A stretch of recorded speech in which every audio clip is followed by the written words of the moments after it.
Hi, and welcome to A Lady Well Traveled. This is a podcast for people who love to travel, usually people of means who like to travel well, hoping to help you transform your travel experience into one where you're not spending so much time planning or maybe fixing things that might have gone wrong on your trip, but through better planning and better knowledge, you get to have a more meaningful and relaxed trip, enjoy yourself, and really make the best of your dollars spent. Today, I'm so excited to have with me an author, bon vivant, and the owner of the Smart Travelista website.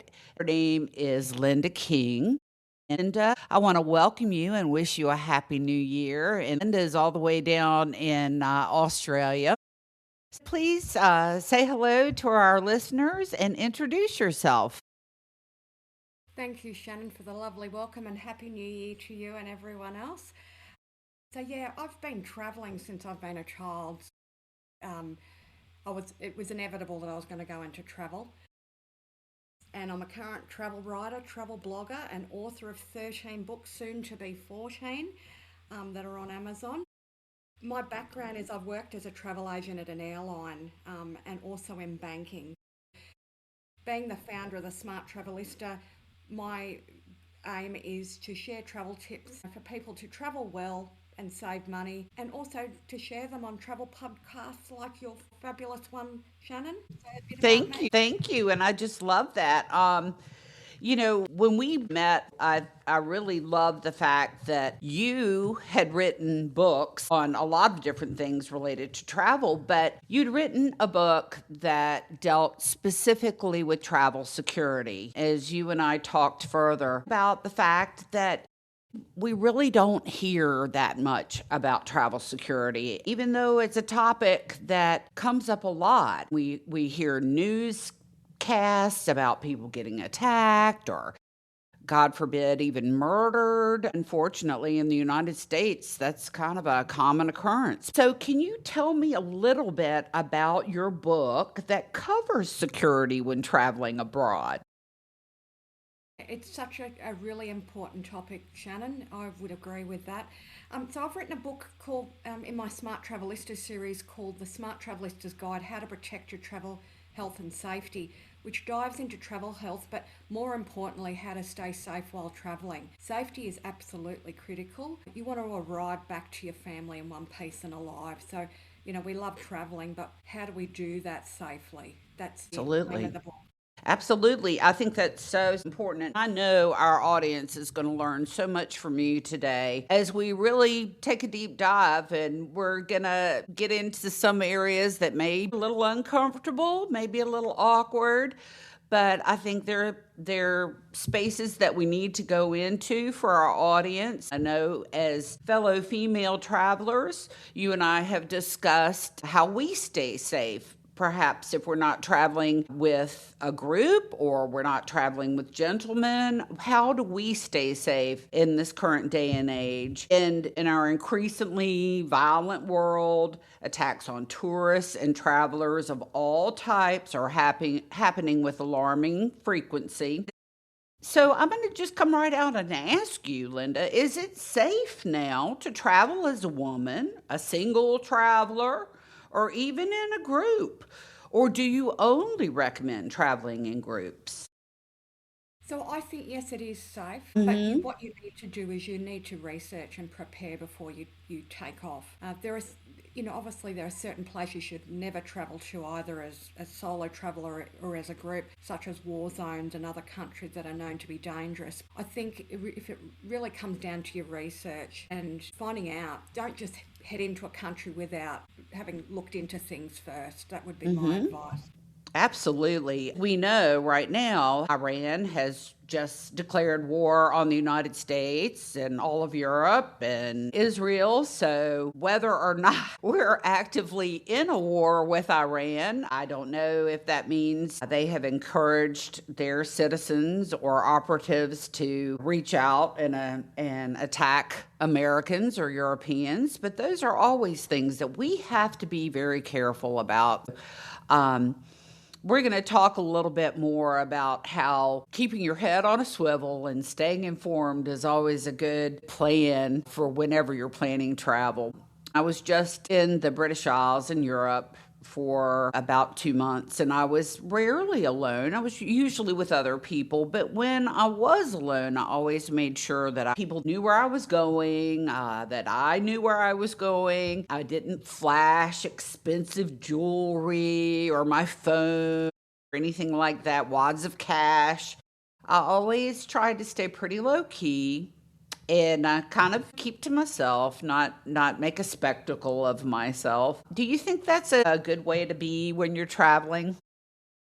Yes, totally great advice. You've got to remember, we as travellers are considered rich by Yeah, oh a lot yes. of people in a lot of poorer countries. Just the fact that we can travel is something that they potentially can't do. What I would say is, yes, absolutely, don't attract unwanted attention by showing off your wealth. So to us, it's just commonplace to have our iPhone or our jewelry or our good clothes. We just need to use a bit of common sense. Also, and again, this is common sense, don't tell someone you've just met your hotel room number or other or other information that'll threaten your security. So what you'll find if you're staying in some hotels, people can go right up the elevators and come Yeah. straight up to the rooms.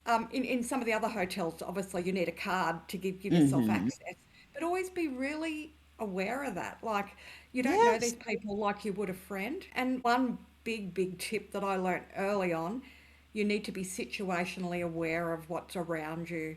So be observant, Hmm. watch what's going on because this will be your first red flag if things are not going right. And sometimes this is hard, Shannon. If you're like me, I suffer bad jet lag no matter where I go in the Okay. world.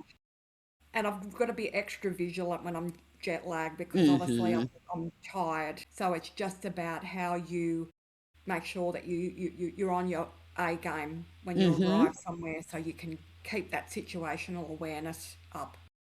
Yeah, absolutely. I know exactly what you mean because when you're jet lagged, your brain is just so slow to react. And people can come and sit next to you and get in your space, and you're still in a fog. So I know what you mean. And I think there are probably people who are looking for folks who are coming right out of the airport and getting on either public transportation or getting into taxis or standing in the taxi line waiting, and they're going, "Hey, this is someone who is exhausted and perhaps easy prey." So I think that's a very good point. Make sure you're doing your best to stay on your A game when in public places like train stations, airports, busy places like that. A great idea. Now, I also try to recommend that in your pre trip planning, something that I think is very important before you go abroad is research emergency numbers for the areas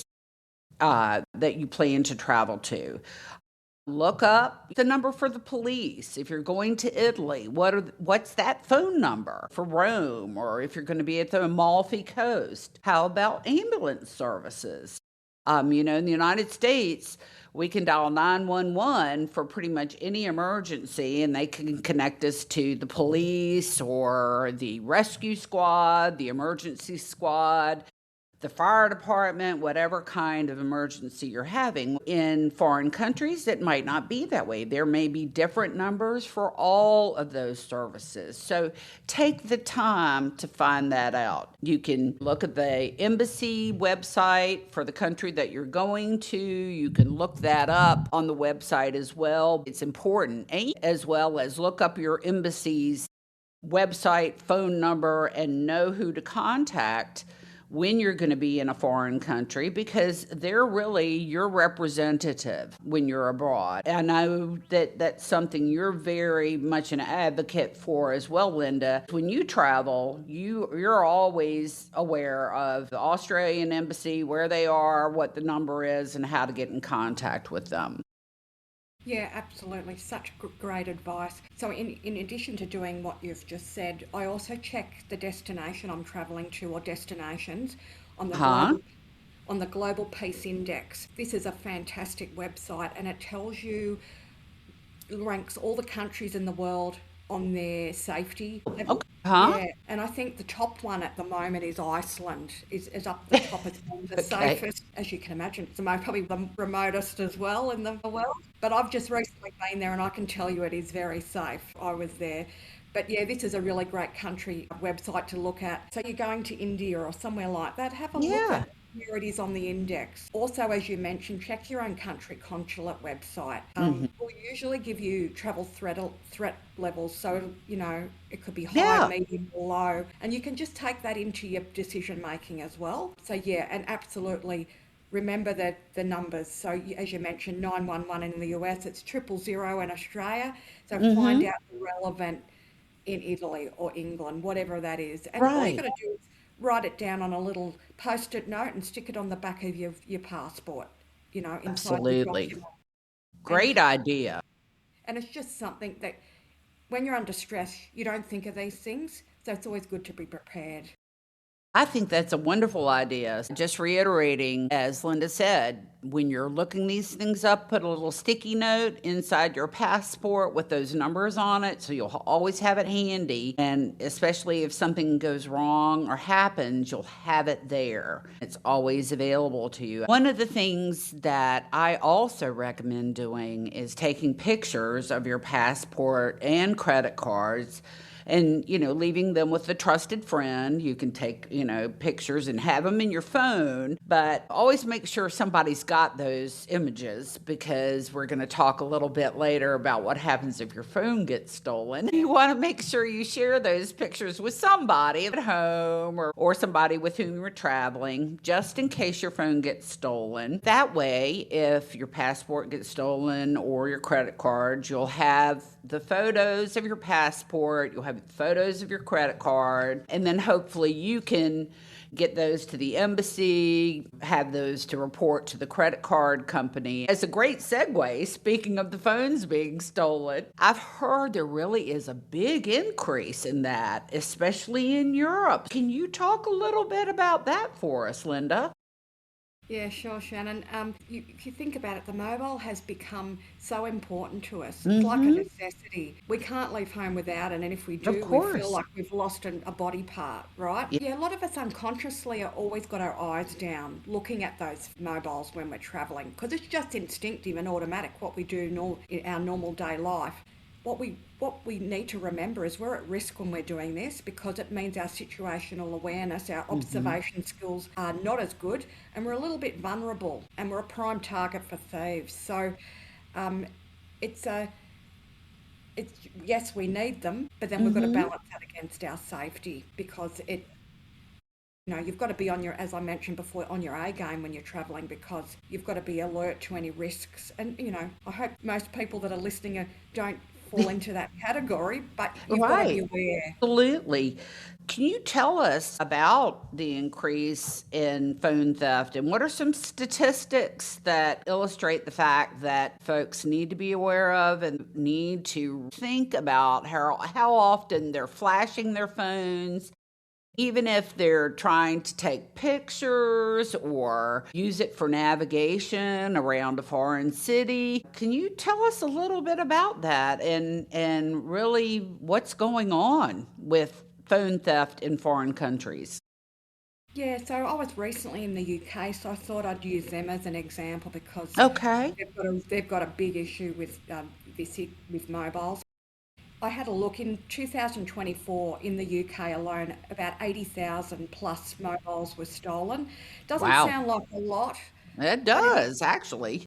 yeah, compared to the population. But what you've got to understand with the mobiles, especially if you've got an iPhone, Yeah. they're about $1,000 plus, especially if you've got a new model.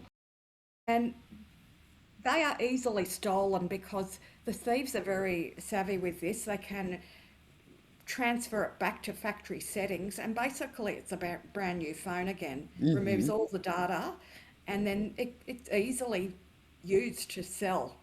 I mean, it's easy money for them. So, for Mm-hmm. instance, if you're talking about $1,000 per phone and they steal about 10 that day, that's $10,000 easy money for them, which is crazy, really, and a bit Yeah. incredible. You could, as far as prevention's concerned, as I mentioned, don't have your head down on your mobile 100% of the time. be aware and be alert. If you really need to look at your phone, consider going into a shop, or if you're having your lunch in a cafe or a restaurant, Mm-hmm. maybe do your research there because Mm-hmm. you're in a safe place, a reasonably safe place. If you're on a footpath or a sidewalk, looking down at your phone, you're screaming tourist to start with. Mm-hmm. Yeah. When you're looking at Google Maps, and the thing is, I don't know about you, Shannon, but I love Google Maps Of because it's course. great navigation. But what I try Yeah. and do is do a bit of pre-work while I'm having Mm-hmm. lunch and go, okay, this is where I've got to go, and try and minimise my amount of looking at the phone Mm-hmm. because really you're just a moving target for anyone if you've got your head straight in the phone, looking at your Google Map. Um, they can just go, oh, they don't know where they are. They're a tourist. Bang, Yeah. we're going to pounce. And that's exactly true. It's just unfortunate because we always think somebody's going to run up to us. It's going to be one person and maybe you can fight them off. Unfortunately, nowadays, these are younger teenage kids and they operate in packs. If you get accosted by a pack of kids, even if they don't intend to hurt you, and if two or three of them are knocking you over and one of them's grabbing your phone, there's not going to be a lot that you're going to be able to do to avoid that. We're talking about phones easily costing over $1,000 or pounds. I just upgraded my phone and it was $1,500. As you mentioned, it's just very easy for them to resell them. Let's talk about the prevalence of pickpockets too, because I know from time to time people will talk about, well, Barcelona is a city I always hear is terrible for pickpockets, and they're always coming up with inventive ways of pickpocketing in Barcelona. What are the best ways to keep safe and not being the easy mark for a pickpocket? Yeah, you're so right. Pickpocketing is so common, and usually it's at the crowded tourist attractions. So Mm-hmm. think of the Trevi Fountain in Rome, where Oh, everyone's yeah. throwing their coins over Coins. there, and they've also got the phone in the other, so they're even at a more vulnerable position, Whee! and their Yeah. hands are free, and they're not touching their belongings. So yeah, perfect place for them to go. Um, so yeah, what I would say is don't take a handbag when you're going to those tourist attractions. What we have, what we call them, and I think you call them something different, Shannon, in the US, we call them bum bags, but I think they're Yeah. fanny. Fanny packs. Yeah. Yeah. So bum bags are on the bum. Well, they actually aren't on the bum. This is our crazy Australian humour. They're actually at the front. They're not at the bum, but they call them bum bags. So we're wearing our bums at the front.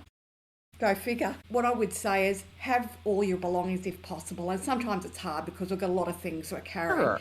Try and get a Sure. bigger one and have it at the front of you and always have your hand on it. Just be really super aware. There's going to be a lot of people invading your personal space around these tourist attractions and just hold onto the belongings at the front of you. Again, Hmm. do something that you would normally do. If you see something that doesn't look right, get out of there. If you see any Yeah. red flags, and you're so right. Like I've been to Rome many times, and they even send little babies up to you or bring babies up to you because they know people love babies, and that's a good diversion tactic.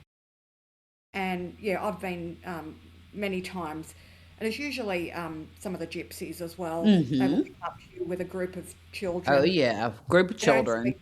They don't speak English, and they've got the hands out, or they'll do something. There's so many tactics. I've actually got a blog post about pickpocketing on my website if people are Oh, interested. excellent.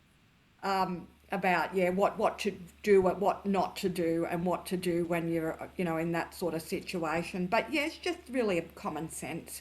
Yeah. Just be hyper vigilant, and just be super aware that there's going to be people there that haven't got good agendas, and that they Mm-hmm. may look at you and go, "Oh, she looks like a good target. Let's, see what we Yeah. can get out of her." Exactly. And that's one of the things I have made kind of common practice is when I'm out and about, I don't carry large amounts of cash. I don't carry all my credit cards. I usually just carry what I need for that particular outing. I usually either have a crossbody bag on. Lots of times, if I'm carrying cash or credit cards, I'll have that in a specific place on my person So I don't have that in a bag. That makes it much more difficult for them to find. I'm always very careful about my jewelry. If it's winter, it's very easy to cover that up.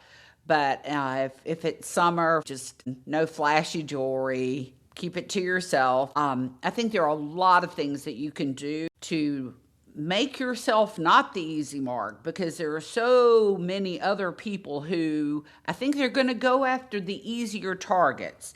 And if you look very aware and confident, I think that goes a long, long way. They're going to go for the people that they think are not going to put up a fuss, not going to put up a fight. First of all, aren't going to be aware of what's happening at all. I think you, as Linda said, need to hold on to your belongings. If you've got a bag, wear it across your body, have it in front of you. Always have a hand, an arm on it. Make sure. Guys, with your wallets, don't ever put them in the back pocket. Oh, goodness gracious.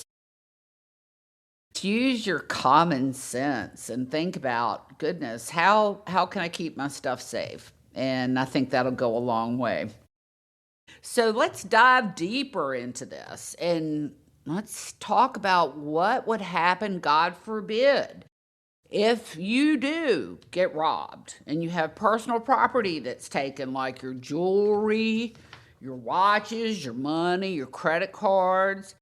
Now, we've talked about pickpocketing, but what if, somebody drives by on a scooter and rips your purse off of you? What if, for example, somebody comes up to you with a weapon, or a gang of people come up and they demand your valuables, and, you don't have an opportunity to get away, or, you're outnumbered? What do you do in that situation, Linda? So I hope this never happens to anyone listening, yourself Oh, or me certainly. either. But your life is worth more than any belongings or money. You Yeah. can replace belongings, you can replace money, but you can't replace a life. We've got to remember that. So it's really important that if someone is threatening your life, hand over what they want. Money, belongings, and when it's absolutely safe to do so, get away from them as soon as possible. That it's fight or flight, right? We don't want to fight, but we need to get out of there as soon as possible. So yeah, and it's heartbreaking to lose belongings that might have sentimental value, or the money that you've saved so hard for, but Yeah. you've just really got to put things in perspective and go, you know what, I want to keep living, so I need to do what I have to do to keep myself safe. Absolutely. I think that's very important. And I've also heard a lot of times, if they're demanding your money or your valuables, throw the money or your valuables in one direction and you run in the other as fast as you can to get away from them. And hopefully they'll go after the valuables, because that's really what they want. They probably don't want to interact with you any more than they have to, as long as they get what they want. Yeah. So no matter how unpleasant this is, let's talk about sexual assault and violence. You hear about it a lot on trains and subways. It's horrible. Terrible. As an American, I can't stand it when I hear about it happening in my country, and it makes me crazy when I feel like, oh, a tourist coming to the United States hears about it. It makes me feel ashamed of my country. I know it happens elsewhere as well. So, what are your recommendations regarding the potential for actually being assaulted in this way while in a foreign country? I think be really aware of anyone in your personal space. I think I've said that a few times, but it is so important. I have experienced some low level harassment while travelling. So I've never, touch wood, experienced what you're saying. Yeah. But my advice, if it happens, make as much noise as possible, scream, you're drawing attention to yourself and also the perpetrator. This makes others aware of what's happening, and creates a bit of drama. And then what happens is, when it's safe to do so, get out of there. One thing perpetrators don't like is having attention focused on them. What they expect is you're going to be so shocked that you'd make no reaction, and that it's a real silent sort of interaction. But if you are ready for this and you start screaming, like your life depends on it, which it probably does. Mm-hmm. And it's all, there's going to be people that don't want to get involved because I've seen that happen. But there's going to Mm-hmm. also be people that instinctively want to get involved and help. Right. Yeah, Exactly. I've seen both sorts of people, and it's individual. Sometimes people don't know what to do, so that's why they're very passive in that situation. But then there's others that have been trained in how to Mm-hmm. help others. So you just really got to scream. My advice is scream. Like when Yeah. I had low level harassment, it wasn't really bad, but I really started shouting, and the person that was doing it was quite shocked, Yeah. and it found it a really useful tactic. And this is at low level harassment, not high level. So if it Mm-hmm. works on a low level, then it'll work on a high level. Sure, absolutely. I think that's great advice. Yell fire if you don't want to yell help, help, because I think sometimes, if you yell help, people are more reluctant to, get involved. But if you scream fire, fire, people will pay attention to that. Do something to get attention. And I think that's an incredibly, incredibly smart thing to do. And one thing is very important is you have to report these incidents to the police locally. Now, what's the best way to get the police involved in a foreign location? Obviously, when you've been through a traumatic event, let's say, God forbid, something happens to you that way. Maybe your phone was stolen and you were assaulted. How do you get help? I know, as you said, sometimes people don't want to get involved, and that goes for Europe, the United States. I don't care where you are. So, what if your phone and all your belongings were stolen and you were assaulted? What do you? Yeah. So I think if the country you're travelling in speaks English, then go to the Okay. place because you can communicate with them and lodge a police report. Now, if you're in a country where you don't speak the language, then this is where your country consulate is going to help you. They might have someone that can speak the language. Usually, they do have someone that speaks the language on the ground. It's really important that you get this police report because you'll need to make a travel insurance claim. Now, this is another thing. Mm-hmm. I know we'll get into it later. Travel insurance is so important to take out when you travel. You don't want things like this to happen, but this is insurance. It's Yeah. what it says: travel insurance, insurance against these terrible things that could potentially happen to you. So what I would say, police report, however you can do that, whether it's through the consulate, and then try and take note of dates, times, and also contact your travel insurance company immediately to report what's happened, because this all helps you with your future claim that you're going to do. They like facts, so they like times, dates, what happened, and also that police report will back that up. Yeah, absolutely. And I think it's important to know in our heavily surveilled world in which we live that a lot of places nowadays have cameras. And that will also be helpful too. Will be some camera or even some person's front door camera, like a ring camera or something that maybe would have gotten some information that would be helpful to the police. And I think it's also so important that if you are a victim of violence or sexual assault anywhere in the world, that you should seek medical care as soon as possible, because the hospital or the medical staff may need to address any injuries to you and possibly run tests that may be needed for DNA. Those are very important considerations. And you should also contact your embassy or consulate to let them know what happened, because you probably need to get some legal authoritative representation from your government as well and from your country. I think that's important. So, Linda, once you've reported the crime to the police and then filed a report, and let's say maybe you had to get medical attention and you're traumatized, and what happens next? Are you required to stay in the country for an investigation? And are you going to have to go to court?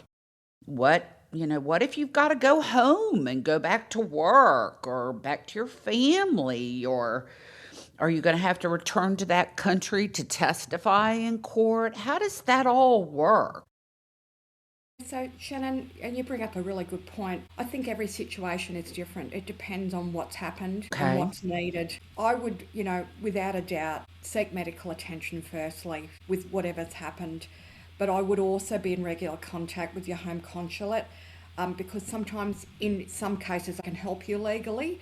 So that's Mm-hmm. something to think about. Notify everyone, the police, the consulate, your insurance company, your family, your employer, and do what's needed.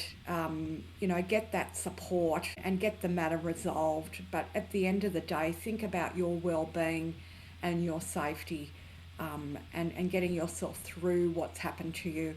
And again, I hope no one goes through this, but it's always good to have a contingency plan and think in your mind what you would do because, as I Mm-hmm. mentioned, before, these sorts of circumstances can get quite stressful.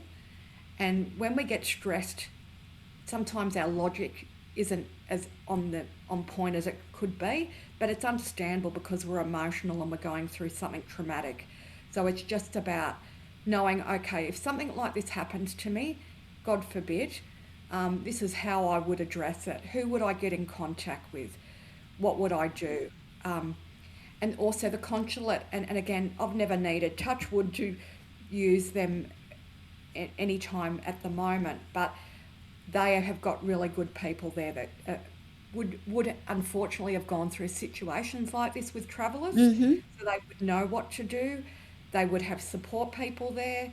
They would be a really good help to you, I think, if something like that happened.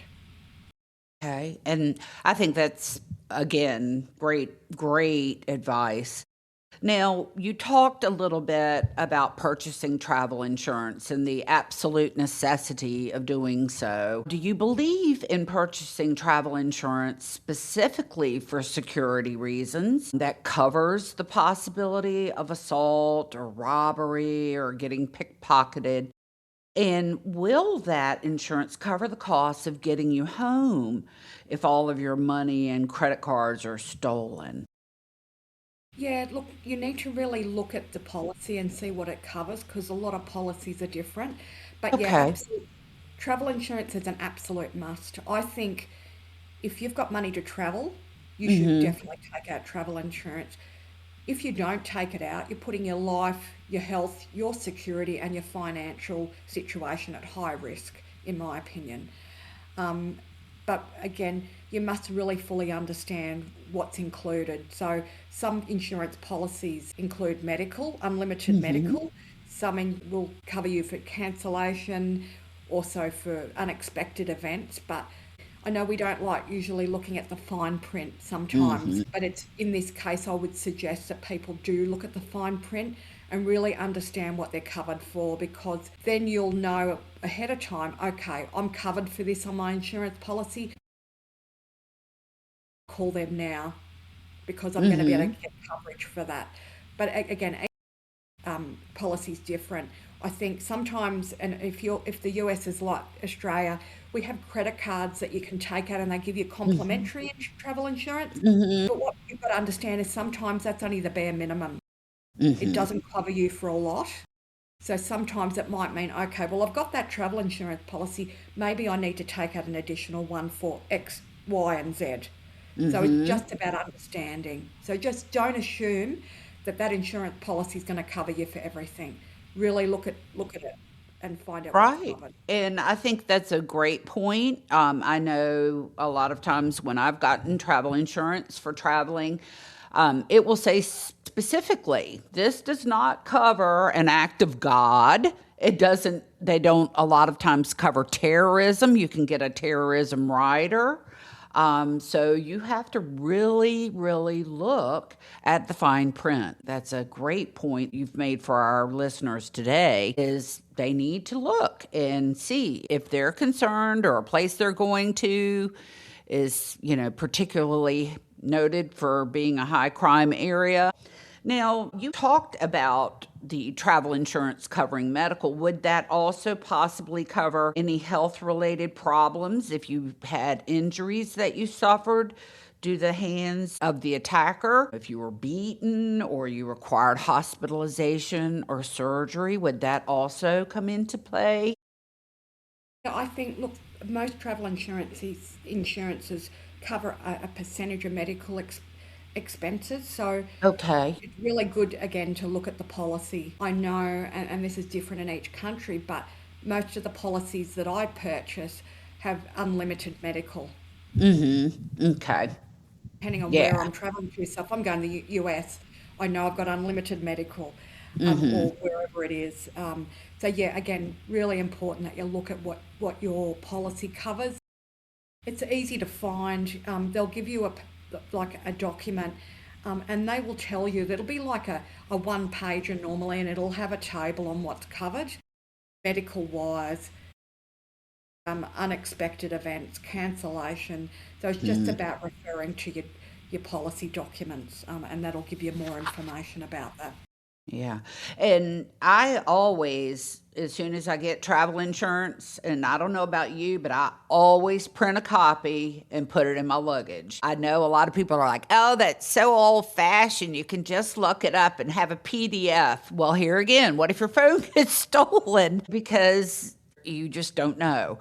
So I always print at least the main sheet, like you said, that lists all the benefits. Usually it doesn't list the fine print, but at least you have your phone numbers and things that you need, and the main outline and who to contact in case the worst thing happens. I always carry that with me on my travels. I think that's very important.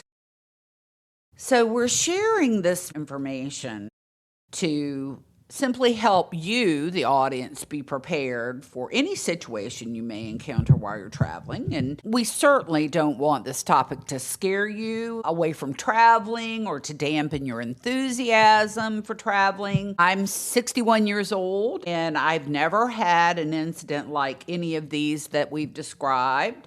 And I've been traveling internationally since I was 15 years old, and I've been to over 50 countries. And Linda, as she mentioned, has only had kind of one little minor harassment situation. And she's been traveling forever too. And what do you feel about that, Linda? Yeah, you know what? In my opinion, it's better to be safe than sorry. Yeah, and we only get one life, so we just need to be careful and have a contingency plan, if things go wrong. Traveling, we don't want anything to go wrong, but always be mindful of that. Yes, as you mentioned, I've been really lucky. I've only ever had minor low level harassment happen. And, I've been to about 40 countries. So I'm in awe of you, Shannon, that you've been to 50.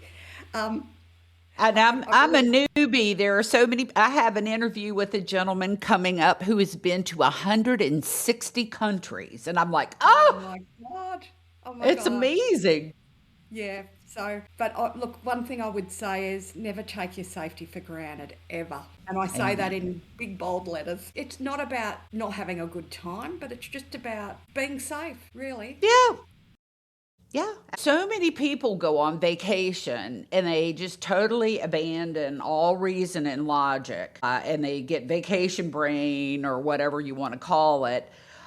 Just because you went to some beautiful island in the Caribbean or in the Indian Ocean or a fairy tale city in Europe. And just recently, we were talking about that 43-year-old tourist from Colorado who was recently murdered in Tobago when they were trying to buy some weed to smoke with their friends when they were on their vacation. And he was stabbed multiple times and then he was found dead. We were like, what's the lesson that people need to learn here? Just because you're on vacation in paradise and you think that there are no rules that apply to you, the world is still a dangerous place and that illegal activities are still illegal. And criminals still exist, even on beautiful tropical islands. And just buying a little weed for fun can turn into an international incident where someone gets murdered. What do you think, Linda? You, I've got no words. Yeah, I do have some words. My advice is don't be reckless. You've got to understand Yeah. some other countries have strict laws. And look, I've been to some countries where their laws are so strict. If you want to end up in jail because of a silly Hmm. decision, knock yourself out because they will Right. not hesitate in arresting you and putting you in jail. And some of these countries have got the death penalty. So Right. and look, I'm not saying people don't enjoy yourself because travel is also about enjoyment, but try and be sensible. And if you're going to do something like that, just yeah, don't be careful. Is it worth it? I mean, and that's kind of what I always am like weighing, is this few minutes of fun really going to be worth it if everything goes to hell in a handbasket? And usually the answer is a resounding no. So, well, I just have loved every minute that we've spent talking. And even though the conversation hasn't always been about the most pleasant topic, I think it's something that we needed to talk about. I think that with women, especially traveling either in groups or solo more often, we need to be aware of our safety and security. And Linda, being an expert on that topic, I'm so happy she came on the podcast and shared her expertise with us today. So, Linda, before we close, share with our audience all of the wonderful things that you have to offer on your website, your book titles, where to find everything Linda King, so that everybody can find all the goodies that you have to offer, because you're such a wonderful lady and I want all the listeners to be able to take advantage of all your wisdom and travel expertise. Well, thank you, Shannon. That's lovely. So, yeah, if you want to find me, my website is the Smart Travelista with 2ts.com. So that would be my first point of call for most people. I have information on my books. I've got a blog, I've got travel resources and a lot of other goodies. I've got a newsletter. If anyone wants to sign up, you actually get a Smart Travelista guide in the series as a freebie for joining. And I have a weekly newsletter. So all the books that I've got on Amazon, so I've got two series, one Smart Travelista Guide series and one Annex from Abroad series. So the Smart Travelista Guides are about travel topics and tips to have a wonderful time travelling, but to be safe and to save money. So really quickly, we've got how to protect your travel health and safety, which is the one that we've spoken about. I've also got one about solo travel, so mastering solo travel. I've got one, turning your travel plans into memories with ChatGPT. So it's about ChatGPT and how to use that to make your travel planning better. Finding the best travel bargains and managing your budget. So that's about booking online. How to increase your airline loyalty points and fly for free. So that's how you use your airline miles to travel more budget friendly. If you've got food allergies, how to travel with food allergies. Mastering mindful travel. Sustainable travel made easy.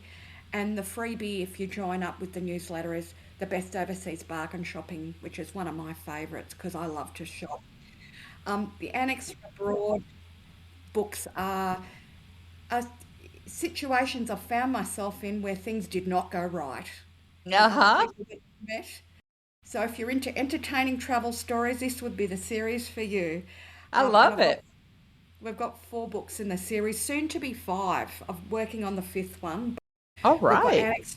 Annex from Abroad, more mayhem, Annex from Abroad, absolute chaos, Annex from Abroad, complete shambles. So as you can tell with the subtitles, where things have not gone right. So yeah, there are a lot of goodies. If you go to my website, they're all available on Amazon. And yeah, please feel free to reach out to me. I love traveling. I love talking about travel and I love helping people. So please feel free to reach out to me on social media or on the website. Happy to have travel conversations. I love travel questions. So if you've got any, I love answering them. So yeah, please feel free to come to my part of the internet and happy to help. I love that. And I also just love the fact that you're so open about traveling and that mistakes can be made, because goodness gracious, anyone that has traveled knows that if anything can go wrong, Murphy's law applies, right? it will go wrong, and it frequently does go wrong. And often, many things go wrong at the same time when you're traveling.